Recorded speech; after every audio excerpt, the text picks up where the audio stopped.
Okay, today we are going to be talking all about Golf Club Epoxy. How do you choose the right one? How do you use it? And I'm going to give you some tips and tricks to make it go right. So let's go.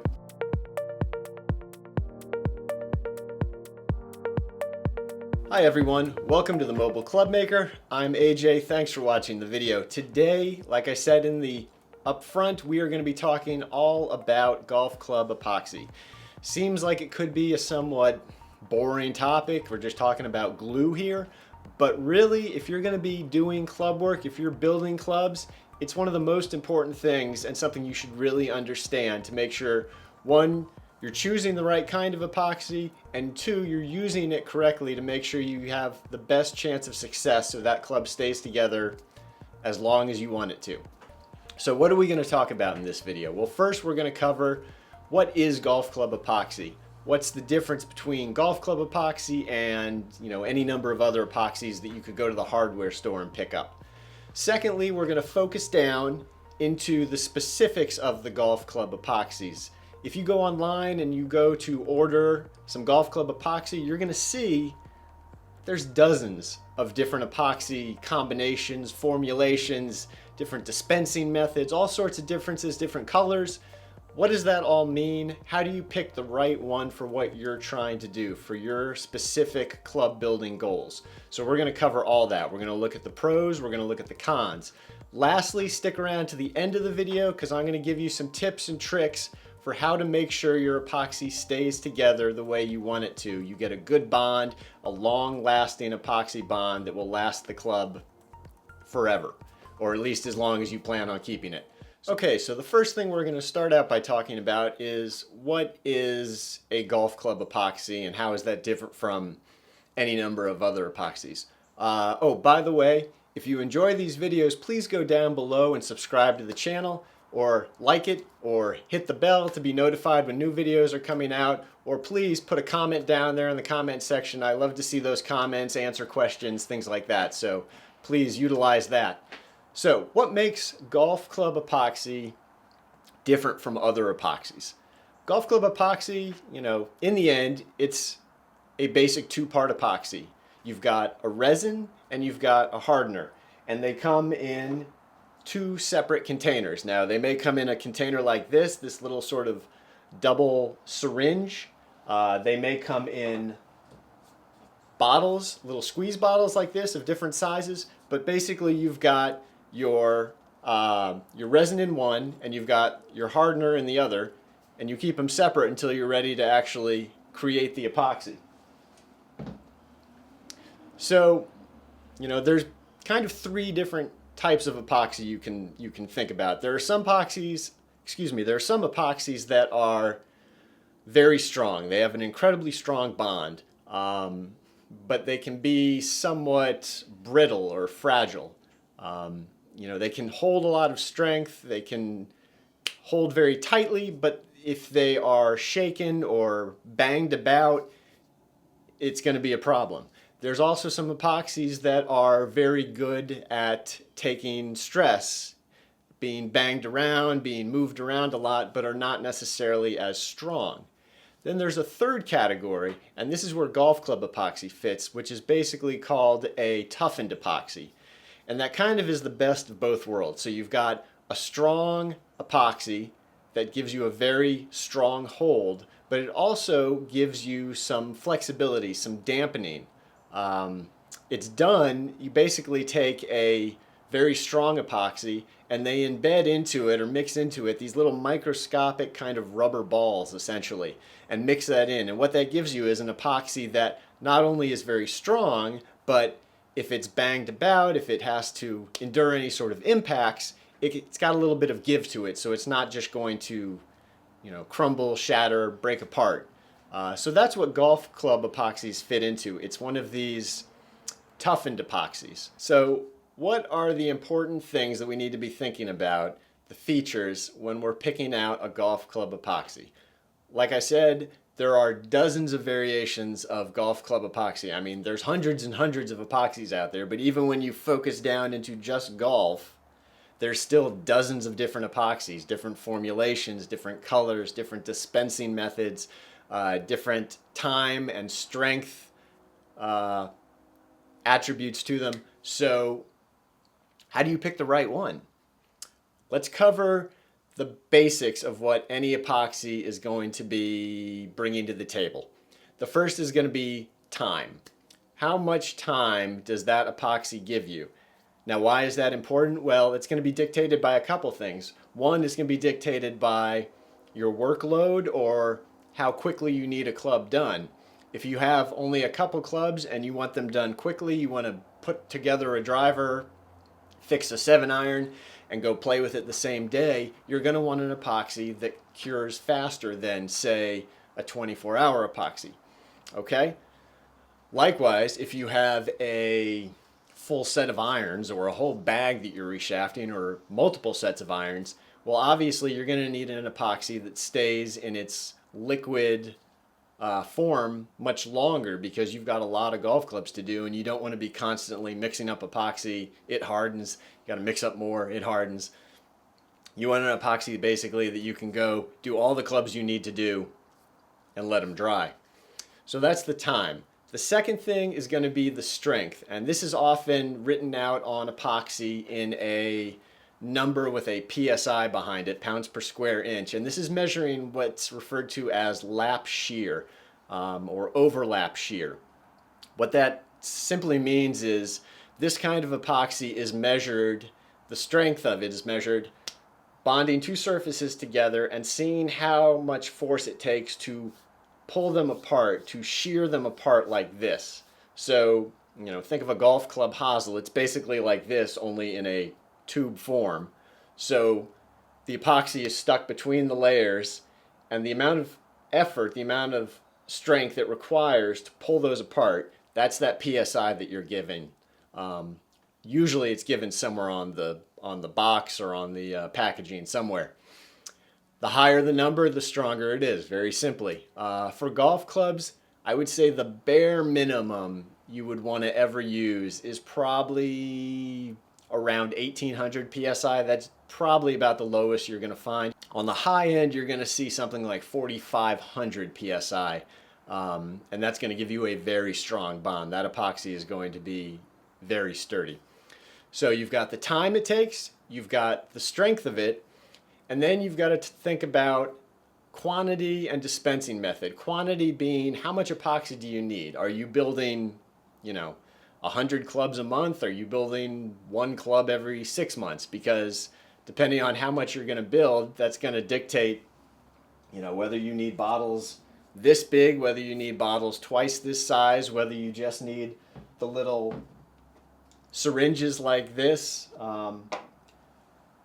It'll depend on how much work you plan on doing. They say, most of these say that they have a shelf life of like 12 months. So theoretically, if you've had epoxy sitting around for over a year, you're supposed to get rid of it and get new. So that would be a reason why you want to make sure you get the right amount. You don't just want to get gallons of epoxy just to have it sit. That being said, I've had epoxies well over a year that work perfectly fine as long as they're not being stored in some ridiculous extreme conditions. They should still basically work properly as long as you prep the clubs properly and you mix them properly. So I'm less concerned about the quote-unquote 12 months shelf life of an epoxy. But at the same time, I wouldn't buy giant bottles of it just to have it sit there for years and years, because there is a point in time where it's going to go bad, and better to be replenishing your supplies more often than not. Last thing to think about, and this really falls more into my extras and tips and tricks at the end, but you want to be thinking about the ratios of epoxy. And that's basically just referring to, depending on the epoxy you choose, you just want to make sure you read the instructions, because they are going to have different ratios of how you mix them. In most cases, it's a 1-to-1 ratio. So these two cylinders are both the same size. When you use this kind of plunger type of epoxy method, you just basically squeeze this down and it squeezes out equal amounts of both epoxies. Likewise, if you're using bottles, you would squeeze these out in equal amounts of volume. However, there are some epoxies that are not a 1-to-1 ratio. There are some golf epoxies that are a 2-to-1 ratio. So you've got twice as much of part A and half as much of part B, or vice versa. So you just want to make sure that you read the packaging and understand how much epoxy you're supposed to be mixing, because obviously if you don't mix them correctly, well, that is a recipe for an epoxy failure right there. You want to make sure you get them as close to those ratios as you can. And next, let's talk about the 3 basic types of epoxy. Like I said, there are dozens of epoxies, but you can basically condense all that down into 3 categories. Okay, so the first one let's talk about is the quick set epoxy, otherwise known as 5-minute epoxy, otherwise known as tour van epoxy. All these words are interchangeable, but it's basically just telling you this is the fastest curing epoxy. So if you have a job where you have 1 or 2 clubs that you're trying to get done, maybe you've got a club that you want to put together and play with the same day in, say, an hour or so, this is going to be the epoxy that you're probably going to be turning to. What are the pros and cons of this kind of epoxy? Well, the first pro obviously is the time. It has a very short cure time. So it has a work time of about 5 minutes, hence the 5-minute epoxy. That means once you mix it together, you've got about 5 minutes to get your job done, get that epoxy on there, get that club put together before it's going to start to harden to a point where you can't use it anymore. So you've got 5 minutes there, then say another 10 to 20 minutes before it basically hardens to a strength where you could swing the club. It'll depend a little bit on the specific epoxy, but that's basically where they all kind of fall. It's about 5 minutes of work time and then about 20 minutes, maybe 30 minutes before it's strong enough and you can actually go hit it. So that's the first big pro. So the second pro of a quick set epoxy or tour van epoxy is the cleanup is very simple. Most epoxies, when you squeeze them out, you will see they sort of have the consistency of honey or a thick maple syrup. So it's kind of thick, but they will still run. If you just kind of pour it on the table here, it's going to spread out and go everywhere. The tour van or the quick set epoxy really has more of a consistency of like a Vaseline. So when you squeeze it out, it basically just sits there. It's like a jelly. It just is going to sit there. It's not going to move. So when you put a golf club together, whereas with a regular with a regular 24-hour epoxy or the other 30-60 style epoxy, it's runnier. And when you put a club together and you get that little bead of epoxy that squeezes out between the hosel and the ferrule, where you usually want to wipe that off right away because 1, it's going to run down, it's going to drip, and 2, if it hardens and gets fully hard, it's near impossible to get off. With the quick epoxy, what I always do is I put the club together. If I get that little ring, that little donut, when I put the club together, I just leave it. I let it sit there.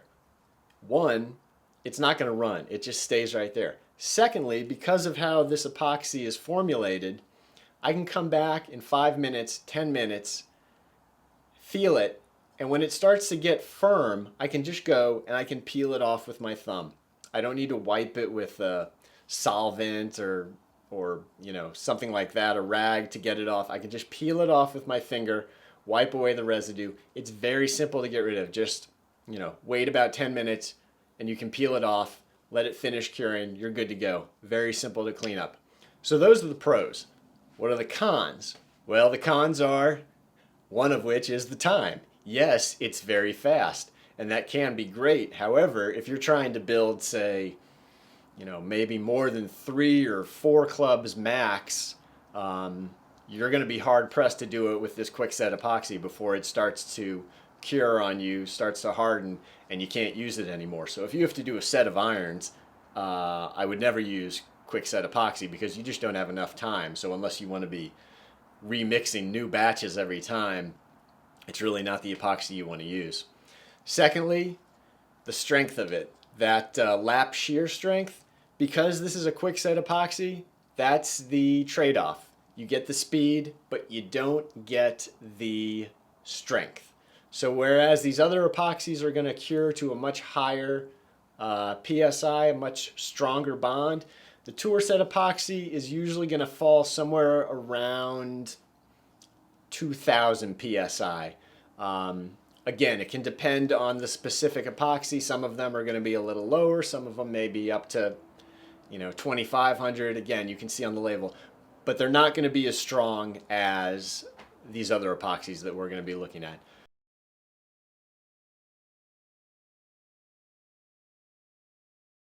Second category, what I refer to as 3060, because back when I was working at Golfsmith, they had their product was called 3060, basically meaning you had 30 minutes of work time and it would set hard in 60 minutes. So what are the pros and cons with this one? Well, obviously, you've got time and strength. So it's going to take longer to set, it's going to take longer to cure than the quick set epoxy. So you can build a whole set of irons or numerous clubs with a 3060, or in this case a tour set epoxy. You've got enough time to do it, assuming you've got all your prep work done beforehand, you've got everything measured out, you've got everything prepped, and you just have to glue everything together. You can easily do a whole set of clubs once you get into a rhythm using a 3060, a tour set epoxy. So that is, a big benefit. The second big benefit is that this type of epoxy has a much higher tensile strength, has a much greater lap shear strength than the Tour Van, than the 5-minute epoxy. This kind of epoxy actually cures to around 4,500, which is as much strength as you're going to find or want in any golf club epoxy. So even though it's still reasonably fast, it has a very high PSI, a very high lap shear strength. So that's always a good thing. If you can have the stronger epoxy, that's, why not? The cons, obviously, are going to be if you have, a lot of golf clubs to do, it's probably not going to work. Or if you really like to take your time with it and you sort of, maybe like to prep the tips or cut some of the shafts while you're in the middle of epoxying, this is not going to give you that sort of time. You need to have your ducks in a row before you start using this, even though it's faster. Even though you have more time than you do with a Tour Van than a 5-minute epoxy, you still need to stay on task.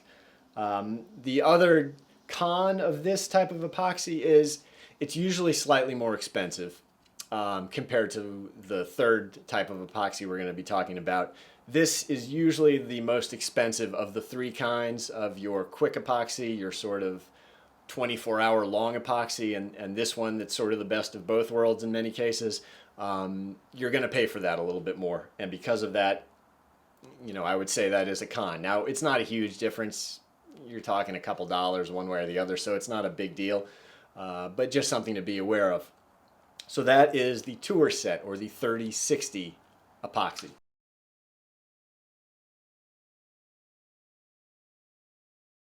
Third kind of epoxy, which I have in these squeeze bottles.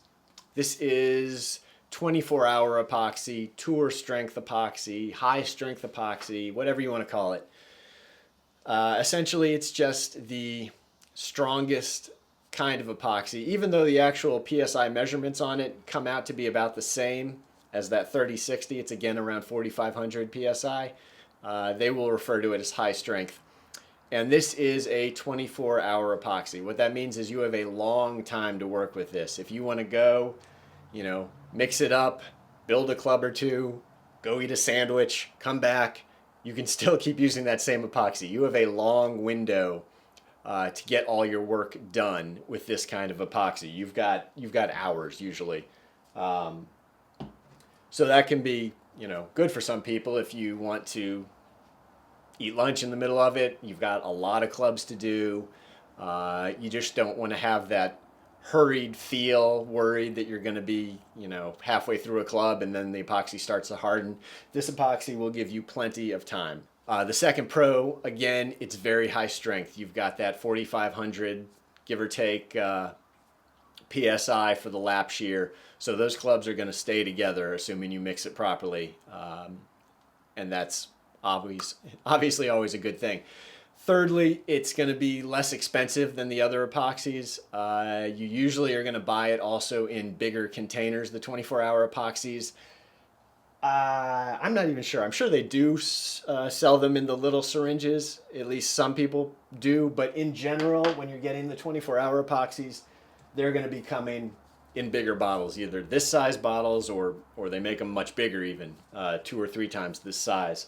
So, you know, your cost per club is going to be lower with this kind of epoxy. The cons, again, it's that give and take.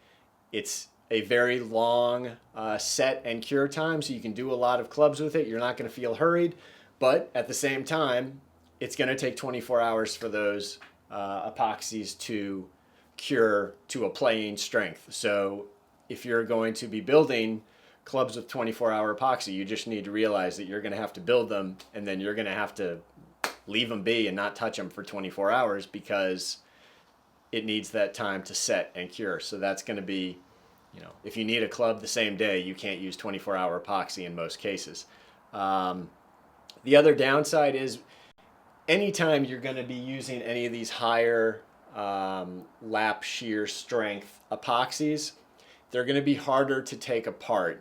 So if you like to tinker, if you like to try out a new driver shaft, say, and then try something else, but save the old shaft and remove it and be able to reuse it, it's going to take more heat and more time to remove a shaft using a 24-hour epoxy versus a tour van epoxy.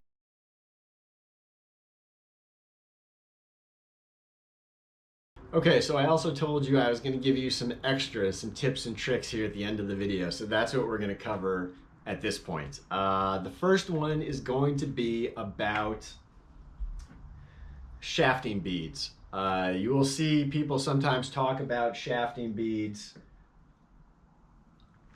in different forums or talking about it when you're talking about club building. You will also find in some cases some epoxies you can actually buy with shafting beads already mixed into them. What shafting beads are, and if you've watched some of our other videos on Mobile Club Maker, you will see me using them. Just little tiny round glass beads that you mix into the epoxy, and it gives you a more uniform fit between the shaft and the hosel. It keeps it from kind of leaning one way or the other. The thing about shafting beads is they are not meant to be a shim. You don't use shafting beads if you have a very loose fit shaft going into a hosel. If the shaft is very loose, shafting beads is not what you want to use. They are basically just there to just sort of fine tune the fit. If you have a very wiggly golf club inside the hosel, you're going to want to shim it with a brass shim or an aluminum shim or something like that. If you're going to use shafting beads, and I use them all the time, just make sure you use the right amount. And the right amount is about 5% shafting beads per the volume of the epoxy that you've mixed up. So it's a very small amount. You know, it's a pretty tiny amount. Better to use less than more when it comes to shafting beads. Again, if you buy one of the epoxies that has shafting beads already mixed into it, it's already got the right amount, so you don't even have to worry about it. You're probably going to pay, you know, an extra $1 or so per syringe for that feature, but I don't think it's a bad thing. Like I said, I use them all the time. I like to use them. I like the way it makes the shaft sit nice and flush and even inside the hosel. So that would be shafting beads. You will always see when you look up golf epoxies on websites, there'll always be both shafting beads that you can buy separately, or there'll be some epoxies with shafting beads in them.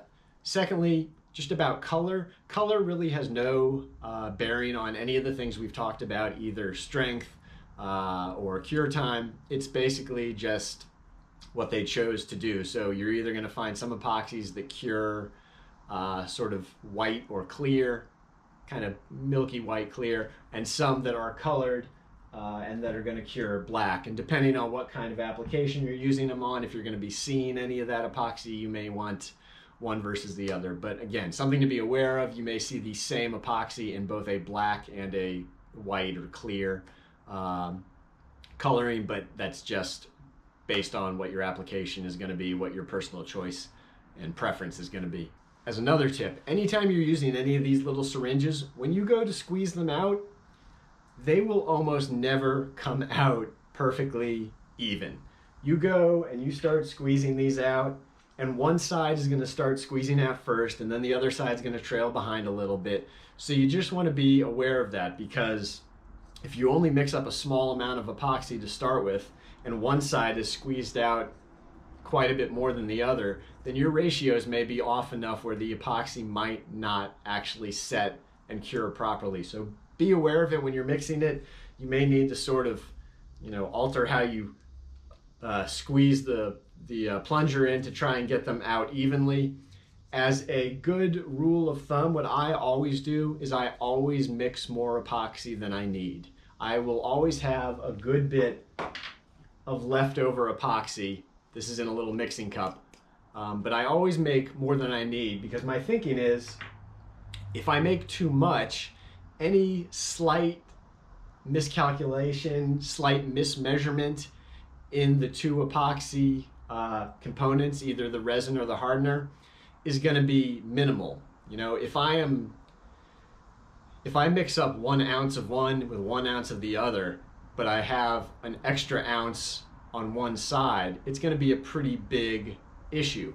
If I mix up 10 ounces of one, obviously ounces would be way too much, I'm just giving an example. If I mix up 10 ounces of one and 10 ounces of the other and have that same 1 ounce too much on one side, well, that diluted over this larger batch of epoxy is going to have a minimal impact. So that's why, when in doubt, use a little bit more epoxy, just to make sure that any sort of slight variations between side A and side B, between that resin and that hardener, is going to be minimized. Next thing I want to talk about, a lot of times, and I said this at the start, when people use like this quick set epoxy, because it's got that Vaseline-like, jelly-like consistency, they just squeeze it onto a little piece of cardboard or a little, some masking tape or paper or a little piece of, plastic, and mix it up that way. And that's perfectly fine. You just want to make sure when you do that you're still mixing it thoroughly, because what can happen is, as you start to mix it, the center of it will get mixed, but the outer edges of it, the outer edge of that epoxy, may not get mixed as well. So when you go to actually put it together, if you start to use some of that outside epoxy that hasn't been mixed as well, you may not get the same good quality set and cure as you would in the middle section where it was thoroughly mixed. So anytime, if I mix on a piece of cardboard or something like that, I always make sure that I'm sort of working the outside into the middle and really making sure I mix it all together. Better yet, if you really want to make sure you don't have those sorts of issues, you can mix everything up in little mixing cups of some kind. These are little ones you can buy that actually have graduations on them that tell you the amount, so you can measure out part A and part B for, however much in drams, or what else we got here, milliliters or tablespoons, and you can actually know that you're getting the right amount, an even amount, part 1 and part 2. But even when you're using the syringes, if you want to put the syringe into the cup, it seems, I know, like a bit of a waste, but it's going to ensure that you get a good even mix when you mix together the epoxy. That's also the other rule. Make sure you mix your epoxy thoroughly. You don't need to beat it like you're whipping eggs, but you want to make sure you stir it thoroughly for probably 45 seconds to a minute, just to be sure. You just want to make sure it's fully mixed. Don't worry. I think some people, especially with the quick set epoxies, they start to become concerned that it's going to start to set before they're done, and so they just mix it a little bit and then try and slap it on the club. You really want to make sure you thoroughly mix any of these epoxies, and I think that means really 60 seconds of just good steady stirring. You're not whipping it. You don't want to put air into it. That's a bad thing. You just want a good steady mix. Okay? Next thing, temperature. This is really just something to be aware of. When you're working on golf clubs, temperature is going to have a big impact on how long it takes the epoxy to set and cure. The higher the temperature, the faster it's going to set and cure. The lower the temperature, the longer it's going to take. So when I'm building clubs in the summer, I know it can take half the time to set and cure the epoxy that it takes in the winter, assuming you're not doing this inside in a temperature controlled environment. If you're doing this out in a garage or something like that, or a workshop that's not climate controlled, you can have a pretty big variation. That's why in some cases, some people will use some sort of hot box or some sort of apparatus to actually heat the club heads a little bit to get the epoxy to cure faster. But just something to be aware of. So if you're building clubs in the wintertime and it's 60 degrees or less, that epoxy is going to take a lot longer to set and cure. So just budget that accordingly, because you don't want to be messing with the clubs before they're ready to be handled because the temperature was lower. Okay, the last thing I want to talk about, the last tip I want to give you is, and again, if you've watched my other videos, then you're going to hear me say this, but more is not better when it comes to actually using the epoxy. All you want to use is enough epoxy to just sort of coat the surfaces, just enough to have a thin coat inside the hosel and a thin coat on the shaft. If you glob the epoxy onto the shaft and inside the head, and when you put them together you get all this oozing out epoxy, you've used too much. It's not a good idea. It's not a good idea with steel, and it's definitely not a good idea with graphite, because that epoxy will travel up inside the hole inside of the graphite shaft, and you will get a giant plug of epoxy inside the shaft, which can break, which can cause any number of issues. So less is more. Use just enough epoxy, coat all the surfaces, and you're good to go. Okay guys, you probably didn't think someone could speak for so long about epoxy, but turns out I can. Hopefully you got something out of this. You understand kind of what to look for when you're picking out an epoxy, how it's a balancing act between time and strength, and then you just sort of have to figure out what kind of dispensing method you want, whether you want something in the syringe type form or you just want squeeze bottles, different colors, whether they have shafting beads, all those different variables. Hopefully you have a little better understanding of that. Again, if you enjoyed the video, please subscribe to the channel down below, and until next time, good luck building. Thanks.